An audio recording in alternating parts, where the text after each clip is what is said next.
Bonsoir.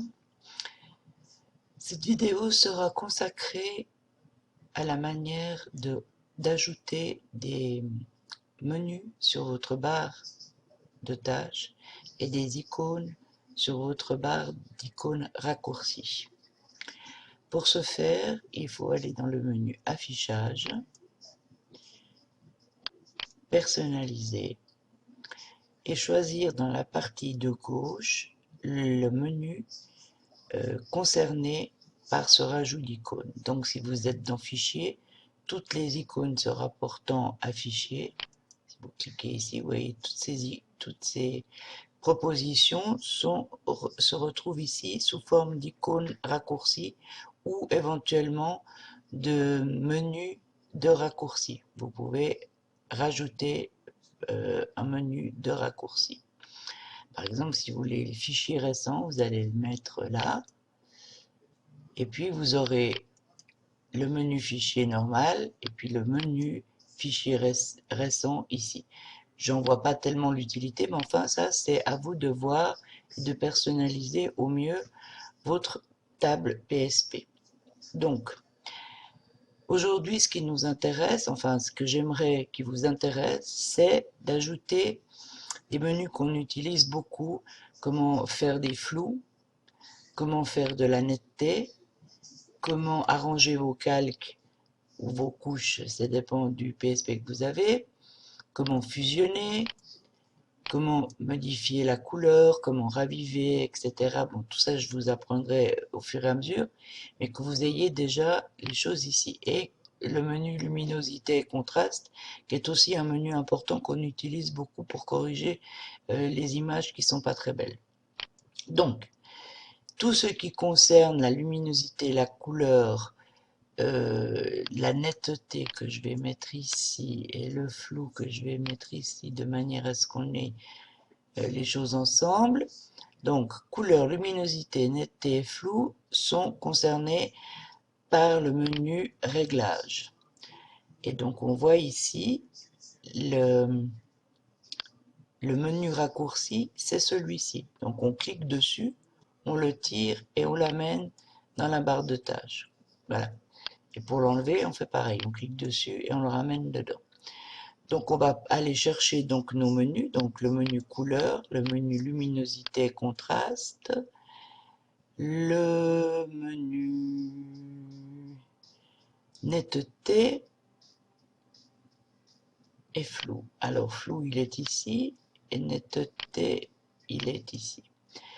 Voilà, ça c'est la partie réglage. Maintenant, pour ce qui est des deux autres menus raccourcis, arranger et fusionner, cela concerne les calques ou couches dans PSP X3. Donc, on va aller dans couches, ici, et on va aller chercher le menu arranger qui est ici, et qu'on va mettre ici, et le menu fusionner qui est ici.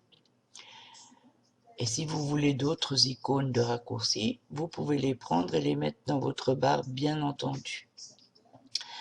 Concernant les icônes, alors, ici, vous voyez des barres de séparation, donc je vous conseille d'enlever les icônes qui ne vous servent à rien, de manière à pouvoir mettre d'autres icônes qui vous sont plus utiles. Mais pour ce faire, n'enlevez pas tout parce que vous allez perdre ces séparations et vos icônes vont être toutes mélangées, vous ne saurez plus où vous en êtes.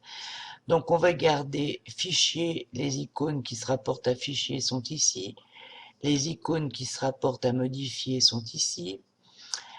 Enfin chez moi, après vous faites comme vous voulez. Ces icônes-là sont les icônes, je sais plus.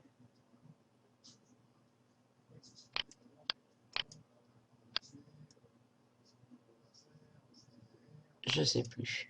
Bref, ça c'est pour mettre autour de ici, autour de vos images, la règle. Donc là vous l'enlevez, là vous la mettez. Là c'est pour les repères et ça c'est autre chose que je vous montrerai par la suite. Donc, faites bien chaque séparation, une après l'autre, de manière à bien vous y retrouver. Là, je vais vous montrer les icônes que j'aimerais que vous mettiez dans votre PSP pour tout ce qui concerne les manipulations de la sélection, parce que c'est ce qu'on utilise le plus et c'est ce qui va nous rendre le plus souvent de service. Par exemple, si je veux sélectionner tout, bon, c'est très simple, on va ici, on fait sélectionner tout, c'est 2 clics.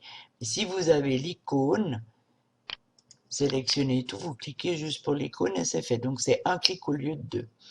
Maintenant, si je veux désélectionner, au lieu d'aller dans menu et désélectionner, je clique simplement sur l'icône et ça désélectionne.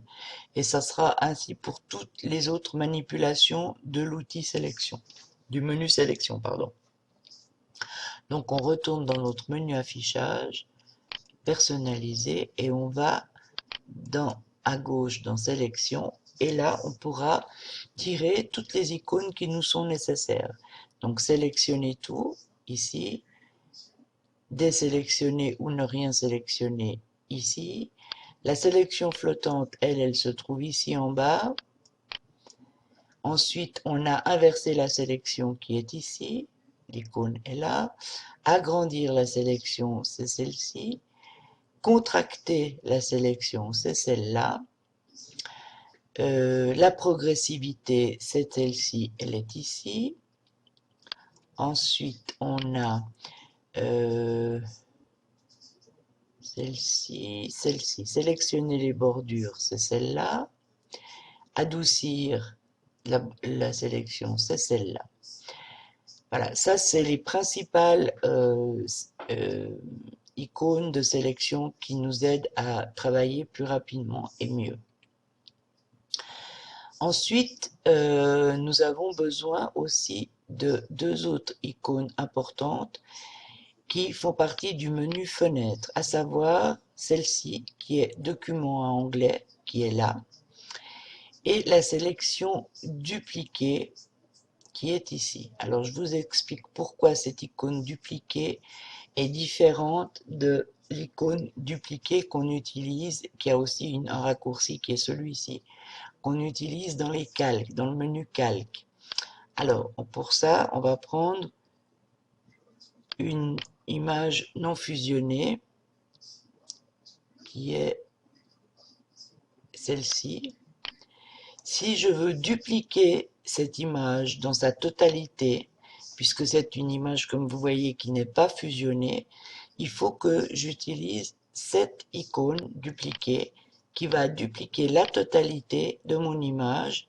Vous voyez ici, et si vous voulez être sûr que c'est bien la bonne, vous voyez que si je fais venir l'autre dessus, les 2 images sont ouvertes, alors que sur celle-ci, j'ai fermé l'œil de ce calque.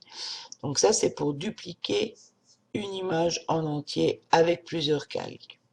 Ou quand on vous dit dans un tutoriel, ouvrir le matériel, dupliquer-le et fermer les originaux, vous faites pareil. Vous ouvrez votre matériel ici, vous le dupliquez et vous fermez l'original. Et voilà, et le tour est joué. Alors que dans le menu couche ou calque, cette icône dupliquée, elle duplique le calque. Donc ça ne vous duplique pas l'image dans votre PC, mais ça vous met un deuxième calque. Voilà la différence entre les 2 manières de dupliquer. Autre chose, ces 2 icônes-là, dans le PC d'origine, à mon avis, elles sont un peu plus de ce côté-là, parce qu'elles appartiennent au menu fichier. Donc, vous les enlevez du menu fichier, vous les mettez donc comme ça, vous faites comme ça. Vous les enlevez du menu fichier, et pour les remettre, vous retournez chercher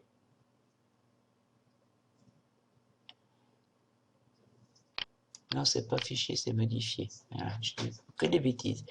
Donc, annulez et vous la remettez ici, à cet endroit-là, pour que ça soit plus en axe avec votre façon de travailler. Parce que si vous la mettez là, à chaque fois, vous devez aller là-bas et on risque d'oublier. Quand vous voulez revenir en arrière, vous cliquez sur cette icône. Quand vous voulez aller en avant, vous cliquez sur cette icône. Voilà, là maintenant vous avez toutes les icônes qu'il vous faut, enfin vous pourrez en rajouter d'autres selon votre manière de travailler, bien sûr. Après c'est à vous de voir. Ce que j'aimerais, c'est que vous fassiez ces modifications de façon à ce que quand je vous montre des choses, vous ayez la même manière de travailler que moi, ce qui simplifie grandement ma tâche et qui va aussi vous aider à comprendre mieux